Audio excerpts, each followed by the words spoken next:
Al-Fatihah. Bismillahirrahmanirrahim. Keputusan Bahsul Masail Rebu 18 Sya'ban 1445 Hijriah. Sekarang sudah 18 Sya'ban. Kurang berapa hari lagi? 12 hari lagi Ramadan.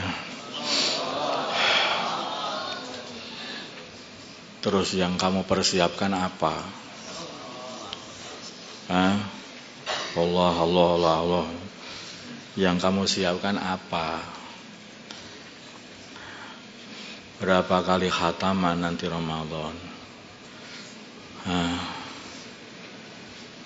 Ramadan ini waktu yang makbul, maka dibuatlah dengan amalan-amalan yang besar. Dulu baginda Nabi itu memulai yaitu dakwah beliau itu pada bulan Ramadan.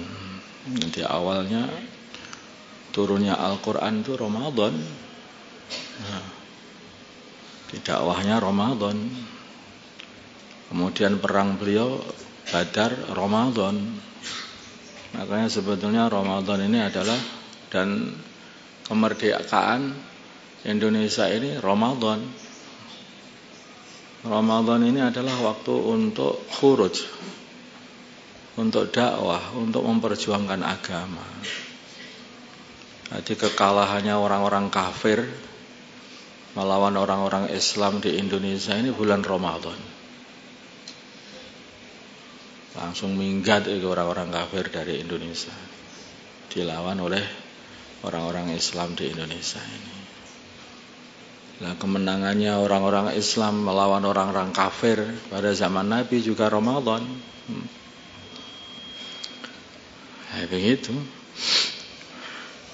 Makanya orang-orang kafir itu kalau sudah Ramadan mereka takut itu. Biasanya orang Islam itu Ramadan itu giat-giatan doa, giat-giatan dakwah. Nah, hari ini orang diperdaya. Begitu sudah mulai Ramadan, giat-giatan buat kue. Dodolan kue kering. Dodolan ini, dodolan itu, sama belanja baju. Rusaklah umat. Bulan untuk berjuang diganti untuk makan. Ramadan itu istimewanya itu ibadahnya. Ya, memberi makan orang puasa betul itu. Tapi kalau menyibukkan diri hanya dengan memasak itu salah. Sehingga apa? Ibu-ibu di rumah kalau sudah Ramadan pekerjaannya adalah masak, menyiapkan buka, menyiapkan sahur. Lupa sholat tahajud, lupa membaca Al-Quran, lupa dakwah. Hebat ya. Masya Allah. Manusia ini kan gampang lupa.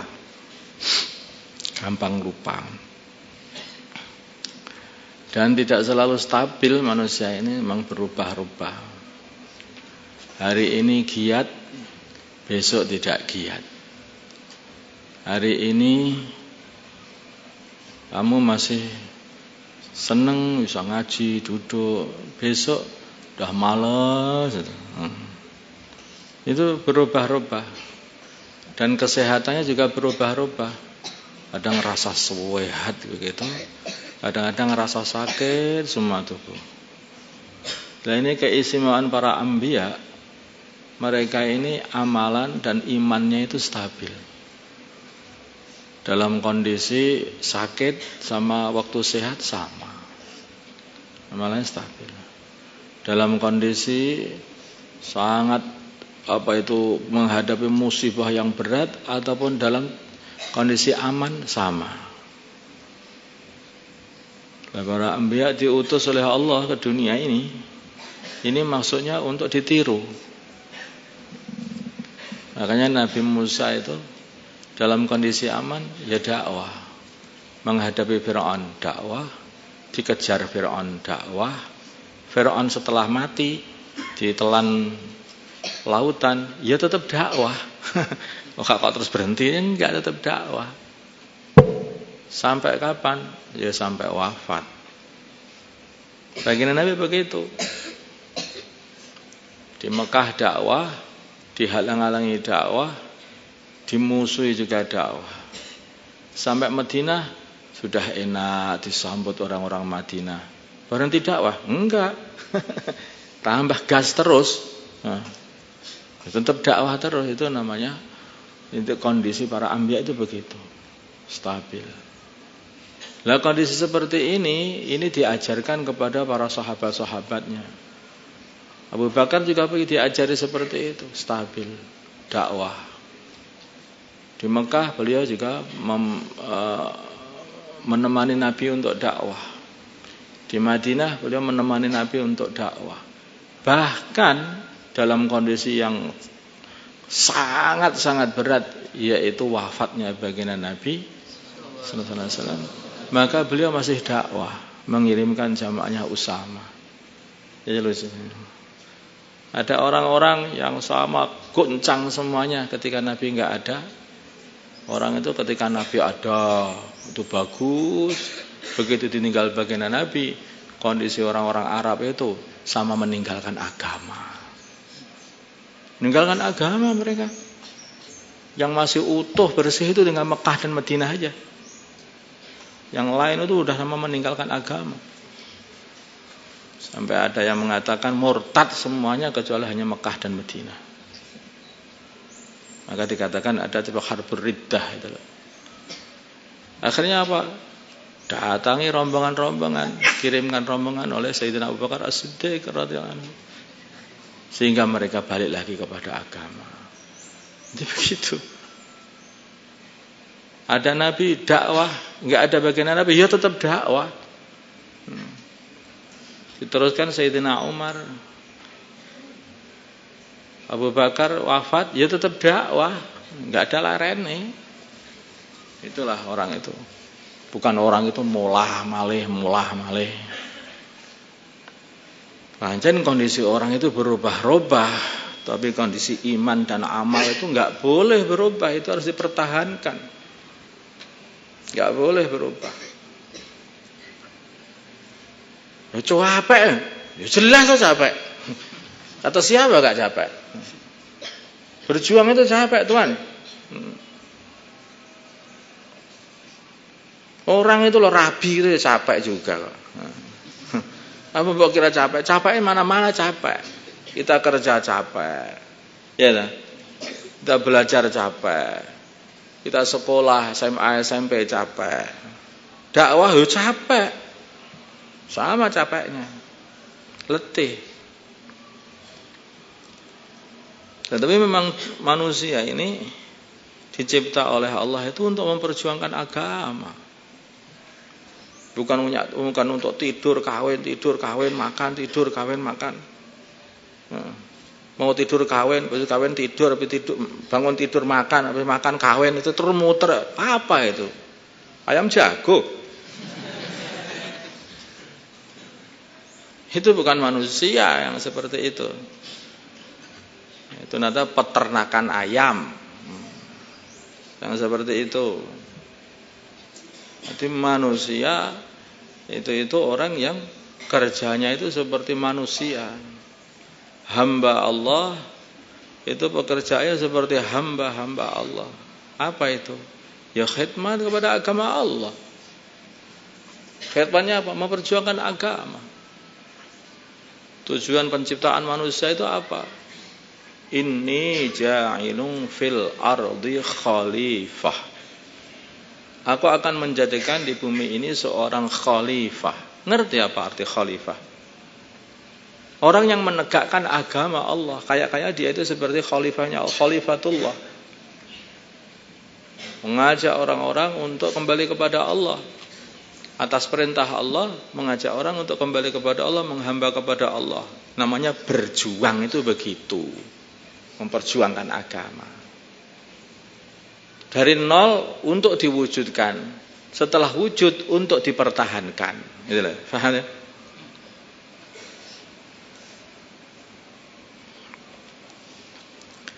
Maka apa yang telah baik yang masih dipakai oleh orang-orang Arab dulu di Mekah ini, seperti akhlak-akhlak yang baik, ikram orang, menjamu tamu, itu masih ada zaman jahiliyah. Itu bekas-bekasnya, yaitu amalannya keluarganya Nabi Ibrahim alaihissalam. Faragha ila ahlihi faja'a bi'ijlin hanid. Jadi pekerjaan keluarga Nabi Ibrahim itu ikram tamu. Nah itu di Mekah itu orangnya paling senang ikram tamu. Orang zaman jahiliyah masih paling ikram tamu. Maka Nabi mengatakan innama bu'istu liutammima makarimal akhlaq. Aku ini diutus untuk menyempurnakan akhlak-akhlak yang mulia. Akhlak yang mulia itu disempurnakan biar dijaga dan tambah disempurnakan lagi. Bukan dihilangkan. Yang tidak ada apa? Mengesahkan Allah. Diwujudkan mengesahkan Allah. Yang sudah ada kebaikan itu dipertahankan. Kalau sudah orang semua mengesahkan Allah, akhlak juga akhlak Islam, syariat Islam dijalankan, kemudian merosot setelah wafatnya baginda Nabi, tugas Abu Bakar perjuangannya apa? Mempertahankan Islam, berjuang mempertahankan amalan Islam pada umat Islam. Kan kemurtadan habis-habisan pada waktu itu. Nah hari ini betulnya perjuangan kita yang paling penting adalah perjuangan mengembalikan umat Islam kepada agama. Kondisi ini seperti zamannya Sayyidina Abu Bakar As-Siddiq radhiyallahu ta'ala anhu, bahkan lebih parah lagi. Makanya ini seharusnya hari ini yang dikatakan kalau sebagai penanggung jawab agama, mesti katakannya apa? Ayung qasuddin wa ana hayy. Bagaimana agama bisa dikurangi? Bagaimana sholat bisa ditinggalkan? Lah kok bisa puasa ditinggalkan? Lah kok bisa ini zakat ditinggalkan? Enggak bisa, harus dilaksanakan. Lah bagaimana caranya? Berjuang, kan? Datangi satu persatu, dikenalkan agama, targhib agama, fadilahnya sholat, fadilahnya puasa, fadilahnya zakat. Semua disampaikan sampai mereka sholat semuanya. Bukan hanya sholat tapi sholat berjamaah. Sampai mereka umat ini puasa semuanya Ramadan nanti itu. Bukan hanya puasa, tetapi bukan hanya puasa menahan makan dan minum, tetapi puasa menahan seluruh kemaksiatan. Karena hakikatnya puasa seperti itu. Zakat juga dijalankan. Nah ini perjuangan. Ingah di pondok, makan aja. Apa ini? Kita ini pejuang. Kita ini bukan orang pengangguran, bukan. Kita ini pejuang. Siap? Ya. Nah, itu orang tuh. Nah, ini lagi.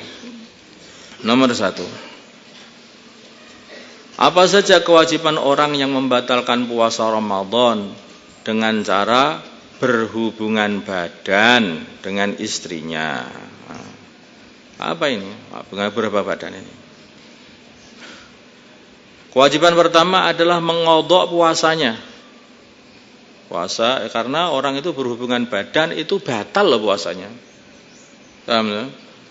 Itu batal puasanya. Maka kewajiban pertama harus mengkodok puasanya. Yang kedua kewajibannya adalah juga membayar kafarah. Juga membayar kafarah, yaitu memerdekakan budak. Kalau enggak ada, jika tidak mampu, atau sekarang yang enggak ada lah, maka puasa selama 2 bulan berturut-turut, itu tobatnya itu. Ayo dipuasai. Maka puasa selama 2 bulan berturut-turut. Jika itu tidak mampu ya, maka memberi makan kepada 60 fakir miskin. 60 fakir miskin, dan setiap orangnya diberi 1 mud atau 6 on. 6 on 7 on. Tambahan. Masalah kewajiban kafarah. Masalah kewajiban kafarah itu hanya untuk diperuntukkan bagi orang yang puasanya batal dengan bersetubuh. Jadi bukan makan dulu kemudian terus bersetubuh, bukan. Tetapi masih dalam kondisi berpuasa, batalnya itu karena dia bersetubuh dengan istrinya. Jika batalnya puasa dengan selain bersetubuh, misalnya makan kemudian baru bersetubuh, maka hanya wajib qadha tanpa kafarah. Jelas? Mengenai kafarah di atas dikerjakan dengan cara murattab, yaitu berurutan. Tidak mukhayyar, yaitu tidak boleh memilih salah satu dari 3 macam kafarah, tidak. Itu bukan disuruh memilih. Yang pertama memang harus memerdekakan budak. Lah kalau tidak mampu atau tidak ada, baru nanti puasa 2 bulan berturut-turut. Jelas anak-anak muda yang atau anak orang-orang yang masih muda, masih kuat, bisa itu. Kalau orang tua sakit-sakitan memang nggak kuat puasa 2 bulan berturut-turut, maka baru dia membayar 60 fakir miskin. Itu yang paling ringan itu. Setiap orang miskin diberi 6 on makanan, beras. Yang berkewajiban membayar kafarah adalah hanya laki-lakinya. Yang berkewajiban membayar kafarah adalah hanya laki-lakinya, yang mengqadha dua-duanya. Yang berkewajiban membayar kafarah adalah hanya laki-lakinya. Tapi menurut satu pendapat yang lain, dua-duanya juga dikenakan bayar kafarah. Laki-laki atau perempuannya sama saja. 2. Puasanya orang yang diinfus. Bagaimana hukum puasanya orang yang diinfus? Menurut pendapat yang kuat, puasanya orang yang diinfus adalah batal.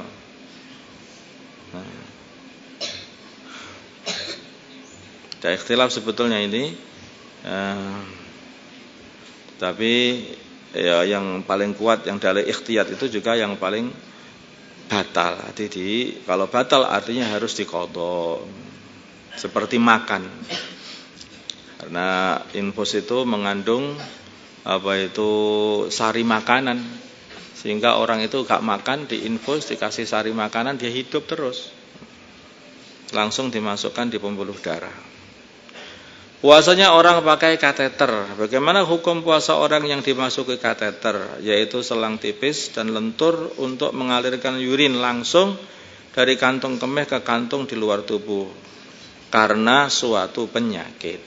Jawabnya, hukum asli memasukkan benda ke rongga tubuh semisal mulut, telinga, atau rongga kemaluan dan sebagainya adalah membatalkan puasa. Tetapi masalah kateter ini karena ini sifatnya darurat, maka tidak membatalkan puasa.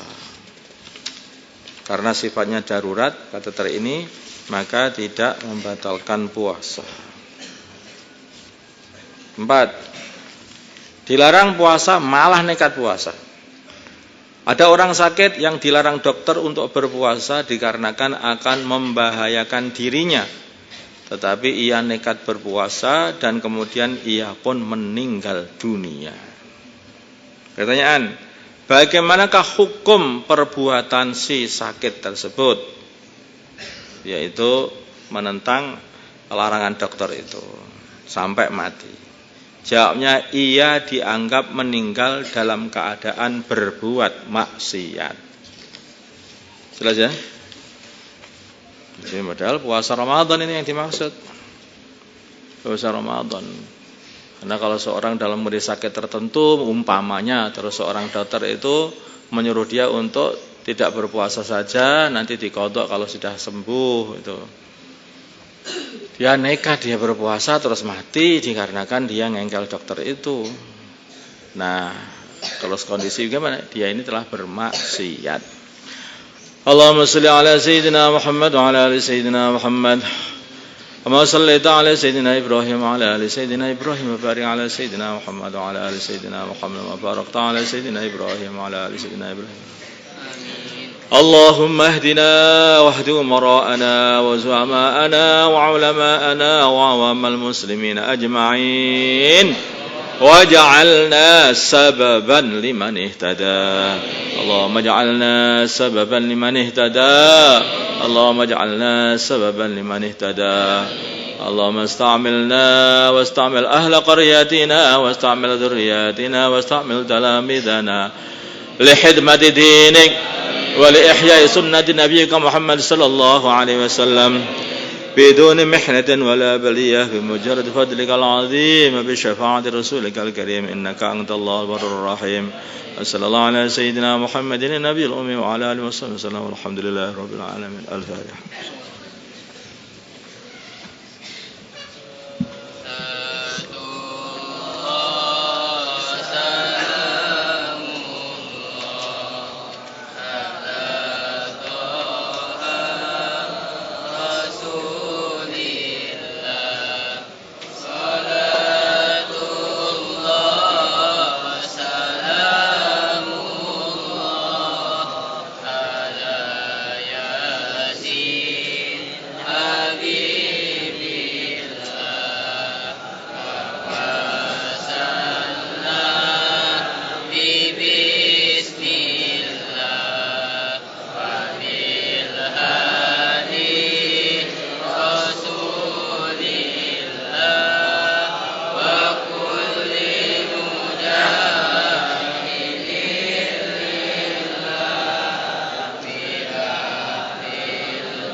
سبيل الدموع سبيل مريح